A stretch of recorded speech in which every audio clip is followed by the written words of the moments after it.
अद्रक तुमच्या या हिवाळ्यामधील ज्या काही संपूर्ण समस्या आहेत शरीरा रिलेटेड त्या संपूर्ण समस्यावर कारगर असा उपाय आहे। तुम्हाला अद्रक जेवढी घ्यायची तेवढी घेऊ शकता। एक अद्रकीचा मोठा तुकडा घेतलाय, स्वच्छ धुवून घेतली कारण त्यामध्ये माती असतं, त्याचं साल काढून घेतलेलं आहे आणि बारीक बारीक आपल्याला त्याचे जे आहे असे काप करून घ्यायचे आहेत।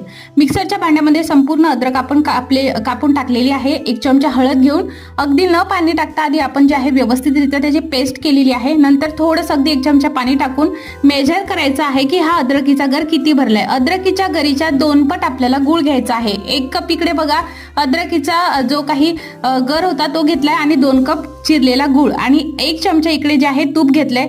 मध्यम आचेवरती हे शिजवत राहायचंय। पहिलं हे पातळ होईल आणि नंतर असं घट्टसर व्हायला लागेल। तुम्ही बघणार आहात जेव्हा हे घट्ट होईल तेव्हा अशा पद्धतीने तूप लावून प्लेटीमध्ये काढून घ्यायचं, हाताला तेल किंवा तूप लावायचं आणि अशा छोट्या छोट्या स्टेप्स सारख्या गोळ्या बनवायच्यात। लहानांपासून मोठ्यांपर्यंत रोज झोपण्याच्या आधी हे नक्की का सर्दी खोकला होणार।